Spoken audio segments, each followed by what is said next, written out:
Wherever you go, whatever you do, throw a little at it. Omax, Vest and Briefs. முறையான தடுப்பூசிகளை போடுவதன் மூலம் கல்லீரல் தொடர்பான நோயிலிருந்து விடுபடலாம் என மருத்துவ நிபுணர்கள் தெரிவித்துள்ளனர். இது தொடர்பாக மருத்துவர் முருகேசனுடன் நமது செய்தியாளர் சுரேஷ்குமார் நடத்திய கலந்துரையாடலை காணலாம். சார், இந்த குடல் மற்றும் கல்லீரல் தொடர்பான விழிப்புணர்வு மக்கள் மத்தியில் எப்படி இருக்கு? எந்த மாதிரியான அறிகுறிகள் வந்தால் உடனே மருத்துவர்கள் அணுகணும்னு நினைக்கிறீங்க? இப்போ தற்காலிகமாக குடல் கல்லீரல் மற்றும் கணைய விழிப்புணர்வு குறைவாக தான் இருக்குது. மெயினாக எல்லாருக்கும் விழிப்புணர்வுனா ஹார்ட் ப்ராப்ளம், ஹார்ட் அட்டாக்கு, நெஞ்சு வலினா திடீர்னு போகிறாங்க. அதே மாதிரி குடல் கல்லீரல் கணையம் வியாதியோட விழிப்புணர்வு நிறையவே குறைவாக இருக்கிறனால தான் நாம் இந்த ப்ரோக்ராமை ஏற்பாடு பண்ணியிருக்கிறோம்.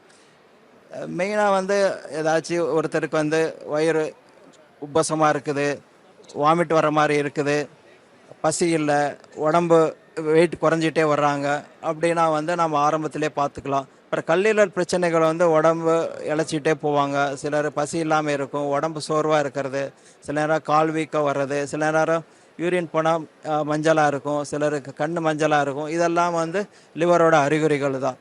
அப்புறம் அவங்களுக்கு ஏதாச்சும் முன்கூட்டியே ஏதாச்சும் சின்ன வயசில் மஞ்சக்காமல் ஏதாவது வந்திருக்கலாம், இல்லை அவங்க ஃபேமிலி ஹிஸ்ட்ரியில் யாருக்காச்சும் லிவர் பிரச்சனை இருக்கலாம், இல்லை அவங்க ஃபேமிலி யாருக்காச்சும் பெருங்குடலோ இல்லை இறப்பை ஏதாவது கேன்சர் அந்த மாதிரி இருந்ததுன்னா ஆரம்பத்திலேயே பார்த்துக்கிறதே நல்லதுன்னு சொல்லி. இதில் தடுப்பு நடவடிக்கைகள் மக்கள் எந்த மாதிரியான முன்னெடுக்கணும்னு நினைக்கிறீங்க சார்? ப்ரிவென்ஷன் அப்படிங்கிறப்ப லிவர் வர்றப்போ நிறைய வேக்சின்ஸ் எல்லாம் இருக்குது. இந்த ஹெப்படைட்டிஸ் ஏ வைரஸ் அண்ட் இ வைரஸுக்கு தடுப்பூசி இருக்குது. இதே மாதிரி ஹெப்படைட்டிஸ் பி வைரஸுக்கு தடுப்பூசி இருக்குது.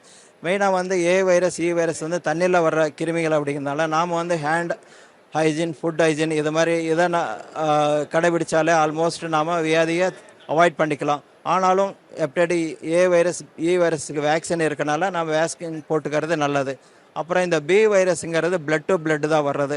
தேவையில்லாமல் நாம் சிலர் ட்ரக் அப்யூஸ் பண்ணுறது, ஒரே நீடில் சிலர் ஷேர் பண்ணுவாங்க, இன்ட்ராவீனஸ் ட்ரக் அப்யூசர்ஸ்.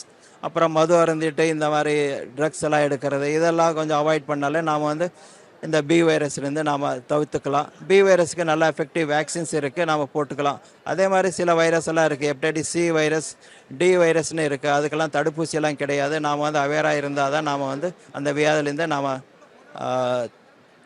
பாதுகாத்துக்கலாம்.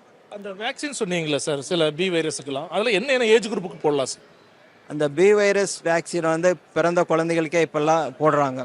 இப்போ இம்யூனைசேஷன் ஷெட்யூல்லையே பி வைரஸ் வேக்சின் வந்துடுது. இட் இஸ் கம்பல்சரி, எல்லாரும் போடுறாங்க. இது போடலைன்னா போட்டுக்கிறது நல்லது. உரிய முறையில் குடல் மற்றும் கல்லீரல் சார்ந்த விழிப்புணர்வு மக்கள் மத்தியில் அதிகம் ஏற்படுத்த வேண்டும் எனவும், அதற்கான தடுப்பு நடவடிக்கைகளை முன்னெச்சரிக்கையாகவே மக்கள் எடுத்துக்கொண்டால் இதை சார்ந்த நோய்களில் இருந்து மக்கள் தப்ப இயலும் என மருத்துவ நிபுணர்கள் தெரிவிச்சிருக்காங்க. தமிழ் ஜனம் செய்திக்காக கோவையிலிருந்து ஒளிப்பதிவாளர் நீலமேகத்துடன் சுரேஷ்குமார்.